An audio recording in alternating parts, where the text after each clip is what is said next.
Résumé du livre « Le bonheur est un choix » de Barry Neil Kaufman.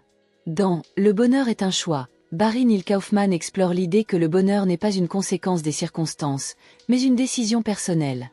En utilisant des principes tirés de son expérience avec le « Option Institute », Kaufman démontre que chacun peut choisir d'adopter une perspective plus positive face à la vie. Le livre est basé sur 6 piliers principaux pour cultiver le bonheur. 1. Adopter l'acceptation. Il est essentiel d'accepter les situations, les gens et soi-même tels qu'ils sont, sans jugement ni résistance.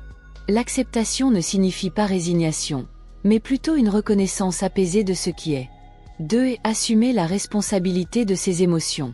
Nos sentiments ne proviennent pas des circonstances extérieures, mais de la manière dont nous choisissons de les percevoir.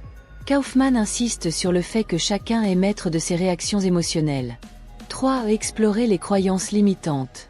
Les croyances négatives ou limitantes sur nous-mêmes et le monde influencent directement notre bonheur. Identifier et transformer ces croyances est un pas vers une vie plus épanouie. 4. Privilégier l'amour plutôt que la peur. L'amour est le moteur d'un bonheur durable. Choisir d'aimer et d'être ouvert, même dans des circonstances difficiles, est un des choix les plus puissants que nous puissions faire. 5. Vivre dans l'instant présent.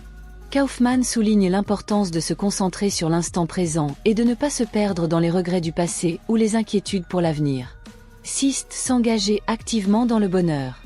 Le bonheur est un processus qui demande de la pratique et de l'engagement quotidien. En cultivant des habitudes positives, on renforce cette capacité à être heureux.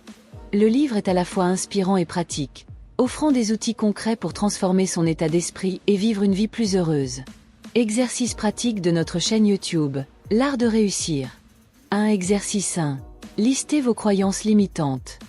Prenez un carnet et notez 5 pensées négatives que vous avez régulièrement. Exemple, je ne suis pas assez bon, la vie est injuste. Pour chaque croyance, écrivez une affirmation positive opposée. Exemple, je suis capable de grandes choses. Répétez ces affirmations chaque matin pendant une semaine. 2. Exercice 2. Pratiquez l'acceptation. Pendant une journée, observez tout ce qui se passe sans jugement. Par exemple, si quelqu'un vous coupe la route, au lieu de réagir négativement, dites simplement « c'est comme ça ». Notez dans votre journal comment cette pratique a changé votre humeur. 3. Exercice 3. S'engager dans l'amour. Choisissez 3 personnes dans votre entourage et exprimez-leur votre gratitude. Dites-leur pourquoi elles comptent pour vous ou envoyez un message positif. Observez comment cela influence votre propre bonheur. 4. Exercice 4. Se concentrer sur l'instant présent. Prenez 10 minutes pour une méditation simple. Asseyez-vous confortablement, respirez profondément et concentrez-vous sur votre respiration. Chaque fois que votre esprit vagabonde, ramenez-le doucement à l'instant présent. 5. Exercice 5. Assumez ses émotions. Pendant une semaine, dès que vous ressentez une émotion négative, posez-vous ces 3 questions. Qu'est-ce qui provoque cette émotion ? Quelle pensée y est associée ? Puis-je choisir une autre perspective plus positive ? 6. Exercice 6. Suivre votre progression. À la fin de chaque journée, notez dans un carnet 3 moments où vous avez consciemment choisi le bonheur. Cela renforcera votre engagement et votre capacité à reproduire ces choix. En partageant ces idées et exercices sur notre chaîne, l'art de réussir, nous offrirons à notre audience des outils puissants pour transformer leur perspective et choisir le bonheur au quotidien. Voici quelques témoignages fictifs inspirés des principes de « Le bonheur est un choix » de Barry Neil Kaufman, que vous pourriez partager pour illustrer l'impact des pratiques dans la vie quotidienne. Témoignage 1. Transformation grâce à l'acceptation. Marie, 35 ans, enseignante. Je passais beaucoup de temps à me battre contre des choses que je ne pouvais pas changer, comme les comportements de mes élèves ou les attentes irréalistes de mes supérieurs.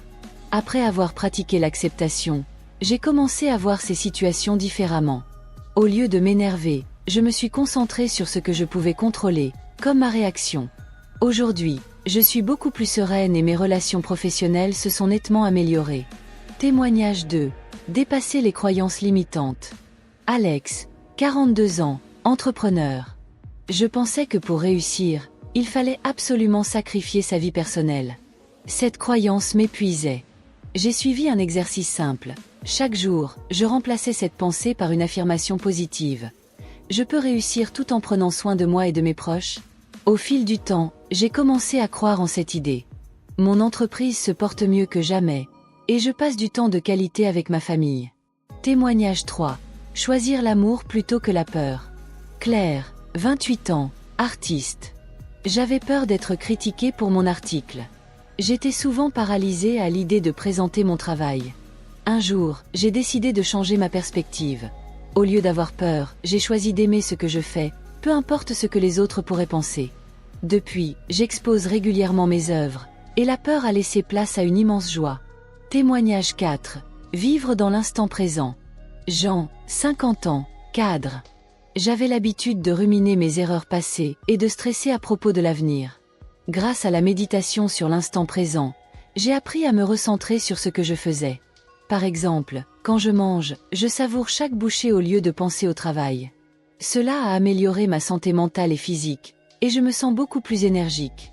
Témoignage 5. Assumer ses émotions.